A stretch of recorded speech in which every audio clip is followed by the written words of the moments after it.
A few weeks ago, when I was feeling a little under the weather, I decided to have a sofa day. Curling up under a blanket, I decided to watch Hook, a favourite movie of mine, for probably the 1000th time. The movie was released when I was 1, and as a result, I don't remember the first time I watched it. It is one of those movies that I have watched so many times I know the lines almost off by heart, and yet every time I watch it, I take something different away from it each time. The film tells the story of Peter Pan. However, spoiler alert, he has now grown up and is living in America with a family of his own and has forgotten all about his adventures in Neverland and who he really is. With Christmas approaching, the family return to London to visit Granny Wendy, and it is the first time Peter has visited in a long while, being too busy with work. Whilst at a benefit for Granny Wendy at Great Ormond Street Hospital, Captain Hook kidnaps Peter's children, leaving a note.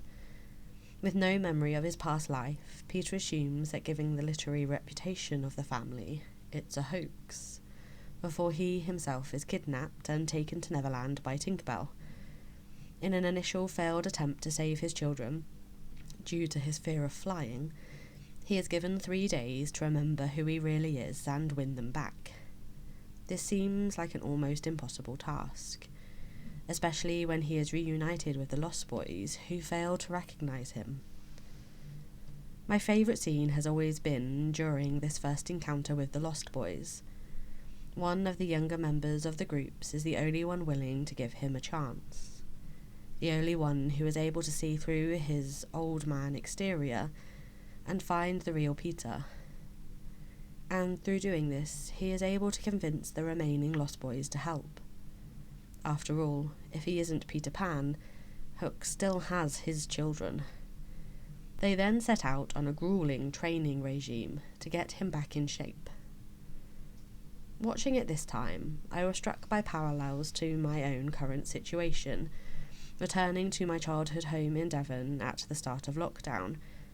Shortly after I arrived, I was placed on furlough, and as a result had more time to reflect, ponder and pray, being able to take time to discover who I was and what I was called to be doing.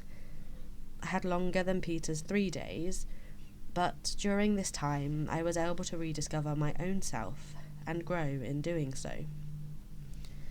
In the Gospel readings for Sunday, we have been hearing about the planting of seeds and reflecting on what seeds God may be planting in our lives, and how we may nurture these and help them to grow throughout our lives. For me, taking time to stop and reflect has allowed the seeds planted in me to thrive and keep growing. So as lockdown restrictions ease, and for some this means a return to work, think about the seeds that were planted in you during this time, reflecting on what you have learnt about yourself and what you continue to learn and how you continue to grow. For Peter, he returned to London with a greater appreciation of the importance of spending time with his children, and on the balcony looking out over the skies of London in response to Granny Wendy indicating his adventures were over, Peter delivers my favourite line from the movie. "Oh no, to live would be an awfully big adventure."